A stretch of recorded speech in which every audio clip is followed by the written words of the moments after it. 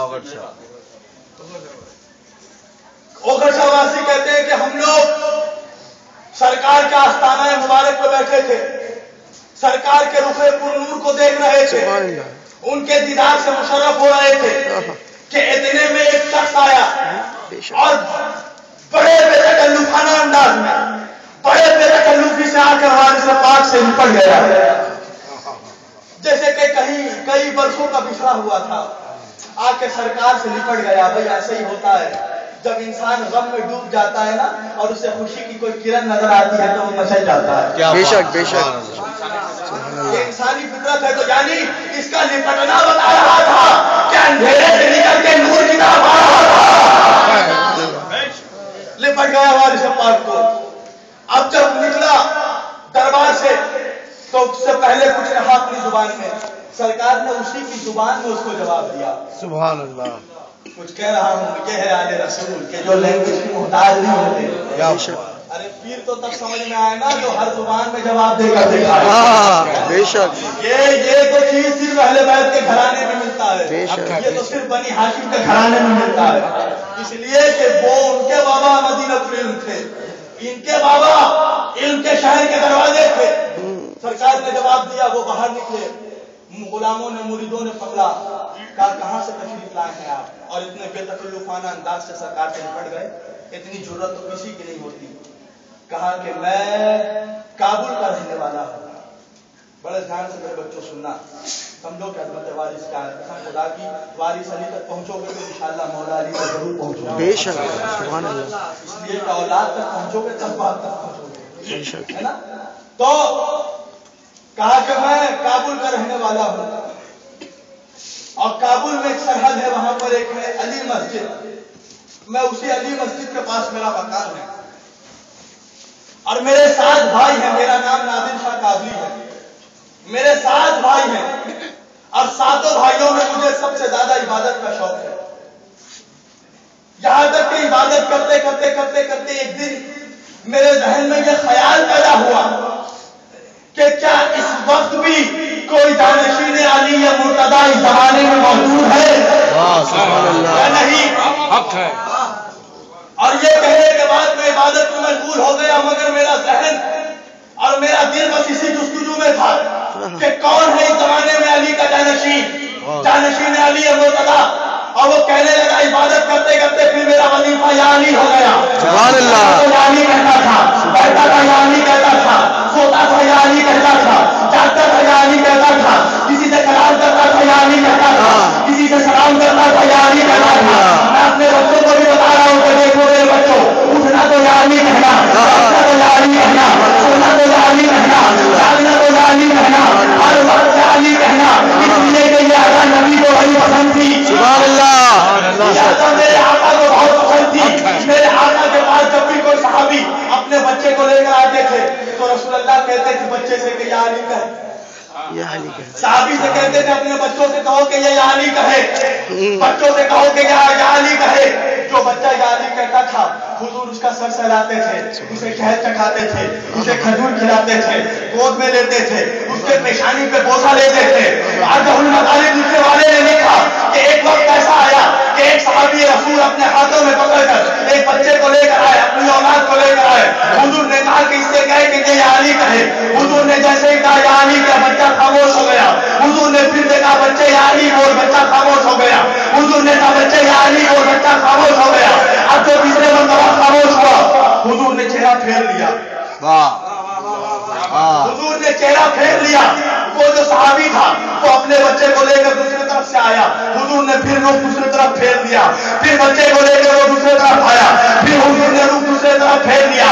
اب وہ حضور کے قدموں میں گر گیا, گر کے کہنے لگا یا رسول اللہ مجھے سمجھ میں نہیں آتا, مجھے معاف کر دے, یہ میرا اولاد ہے, یہ میری اولاد ہے, یہ میرا بچہ ہے, یہ سلام کر لیتا ہے, یا السلام علیکم کہہ لیتا ہے, یا امی کہہ لیتا ہے, یہ بابا کہہ لیتا ہے, یہ پانی مانگ لیتا ہے, یہ کھانا مانگ لیتا ہے, یہ دودھ مانگ لیتا ہے, مگر پتا کیوں نہیں, پتا نہیں کیوں یہ یا علی نہیں کہتا, اسے میں سکھاتا ہوں, مگر پھر بھی یہ یا علی نہیں بولتا. اور رسول اللہ نے صحابی کو چہرے پہ دیکھا اور دیکھنے کے بعد کہا, اور میرے صحابی یہ سوال مجھ سے نہ پوچھ, جا کے اس کی ماں کو یہ یا علی کیوں نہیں کہتا. بے شک بے شک, جا کے اس کی ماں سے پوچھ کہ یہ یا علی کیوں نہیں کہتا.